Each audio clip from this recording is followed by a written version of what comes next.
Berlian cuma bisa dipotong dengan berlian lain.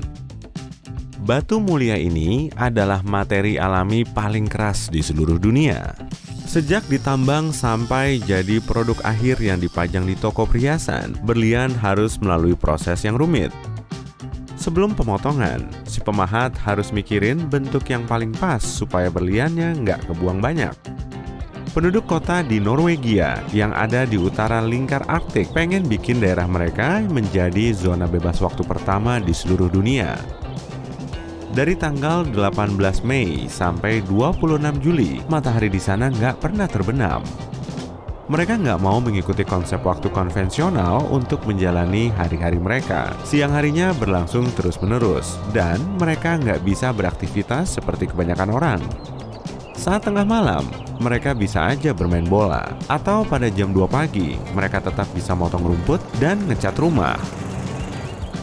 Menara Pisa berbentuk miring karena tanah di bawahnya sangat lunak. Masalah ini kemungkinan udah bikin para pekerjanya pusing 7 keliling. Tapi akhirnya mereka tahu tanah lunak ini juga bikin Menara Pisa lebih tahan gempa. Selain karena pengaruh tanah lunak, menara ini juga kokoh dan tinggi, sehingga gempa yang menerjang nggak begitu ngefek. Kemiringannya malah bikin Menara Pisa tetap berdiri, meski posisinya terbilang unik. Kita nggak benar-benar ngelihat warna hitam pekat di tempat yang gelap gulita. Fenomena ini dinamakan dengan abu-abu otak atau warna abu-abu gelap yang kita lihat di tempat gelap. Sebagian orang menyebutnya sebagai derau visual karena bentuknya seperti titik-titik hitam dan putih yang terus berubah. Kalau aku minta kamu untuk nyebutin buah pelepas dahaga yang paling segar, kemungkinan besar kamu akan bilang semangka. Tapi kalau buah ini dibikin jadi permen, rasanya malah jadi asam atau manis banget, beda jauh dari rasa semangka. Buah ini sulit diubah jadi perasa permen asli karena senyawa kimia utamanya sangat langka. Lagi pula, perasa semangka menggunakan campuran rasa buatan yang harganya murah. Permen atau sari buah semangka asli yang berkualitas tetap bisa diproduksi sih, tapi biayanya mahal banget. Sebagian orang menyukai rasa semangka buatan, tapi kebanyakan orang cuma mau makan permen dengan rasa semangka asli, jadi mereka nggak menyukainya. Kenapa ya botol air mineral perlu dikasih tanggal kedaluarsa? Padahal airnya nggak akan basi, tapi botol plastiknya tetap punya tanggal kedaluarsa. Saat mencapai tanggal kedaluarsa, zat kimia pada botol mulai meresap ke dalam air. Meski airnya nggak beracun, rasanya bisa berubah. Kalau udah begini, kamu nggak akan bisa minum air segar lagi. Selain itu, ada aturan yang menetapkan kalau semua produk makanan, termasuk air putih, harus punya tanggal kedaluarsa. Banyak produsen botol juga memakai mesin yang sama untuk mengemas soda dan minuman lain yang pastinya bisa basi. Nah, biar lebih gampang, semua botol ini dikasih tanggal kedaluarsa, biar produsen nggak perlu beli mesin khusus cuma untuk bikin botol air mineral. Kok bisa ya sidik jari dua kembar identik nggak kelihatan sama persis? Tiap manusia punya pola lekukan jari yang unik, dan itu nggak akan berubah seumur hidup. Makanya, sidik jari menjadi alat identifikasi yang sah. Sidik jari yang sama tetap bisa dijumpai kok, tapi kemungkinannya kurang dari 1/64 miliar. Dua kembar identik punya sidik jari yang agak beda karena polanya dipengaruhi faktor lingkungan saat perkembangan prenatal dan genetik. Sidik jari unik nggak melulu ada pada manusia. Gorila dan simpanse juga punya lekukan halus di ujung jari yang kemungkinan terlihat khas. Jadi, sidik jari mereka bisa aja khas kayak punya kita. Kenapa warna latar video yang mau diubah perlu dikasih warna hijau? Emangnya nggak bisa pakai warna lain aja? Teknik perekaman video di depan latar hijau dinamakan dengan kunci chroma. Jadi, warna hijaunya diilangin dulu secara digital biar bisa diganti dengan tampilan lain. Kalau subjek yang direkam mengenakan pakaian hijau, gambar latar belakangnya juga akan terisi, sehingga orang yang ada di video kelihatan bolong. Warna hijau juga cocok digunakan dalam teknik ini karena paling kontras dengan kulit manusia.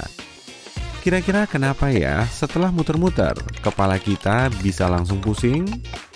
Jadi, di sebelah saluran kecil di telinga dalam yang berisi cairan terdapat lapisan rambut. Saat kepala kita bergerak, rambut ini mendeteksi percepatan, yang artinya ada perubahan kecepatan. Saat putarannya cukup lama, otak kita nggak bisa menerima sinyal ini dari telinga secara terus-menerus. Akibatnya, otak kita bikin penyesuaian dengan ngilangin sinyal tadi. Saat kita stop, telinga udah ngasih tahu putarannya berhenti, tapi otak kita masih ngilangin sinyal. Kemudian, otak ngiranya kita mulai muter ke arah berlawanan. Tapi kenapa para pemain seluncur es masih bisa muter-muter di gelanggang tanpa ngerasain pusing?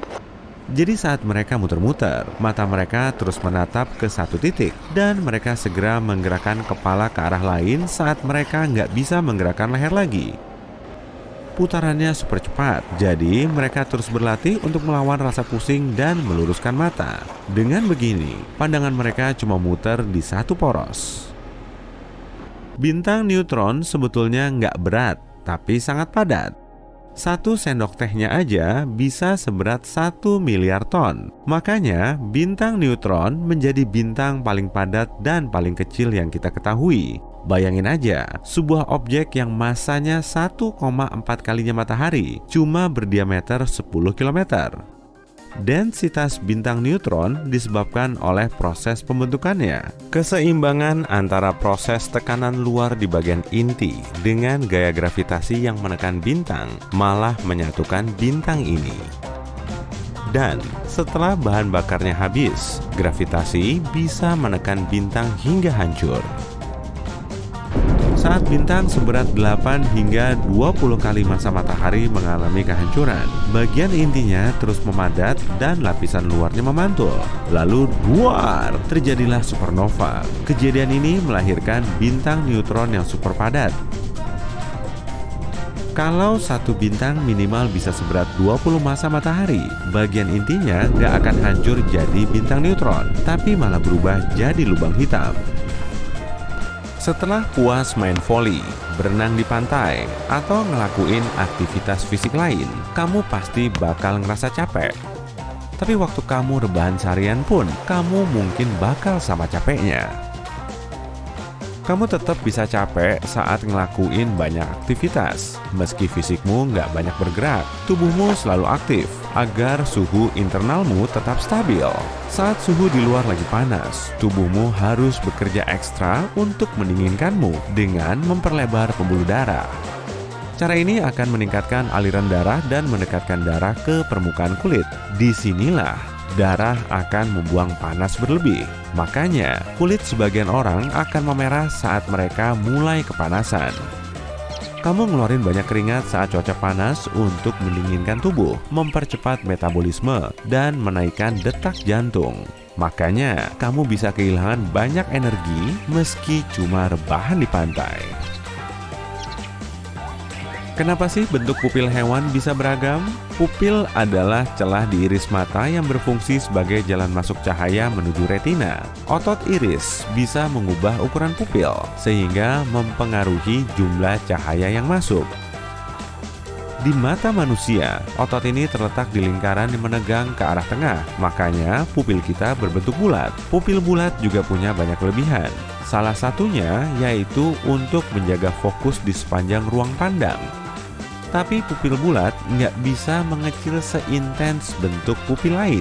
Hewan pemburu atau mangsa hewan besar punya mata besar yang sensitif di malam hari. Mereka nggak tahan dengan cahaya terang.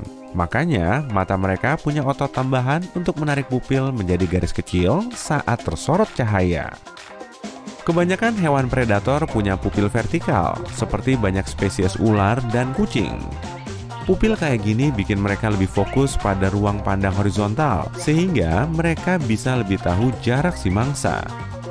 Hewan yang punya pupil horizontal, seperti domba dan kuda, kurang fokus saat ngelihat ke samping, tapi penglihatan periferal mereka lebih luas. Makanya, mereka lebih gampang melihat predator yang sedang mendekat.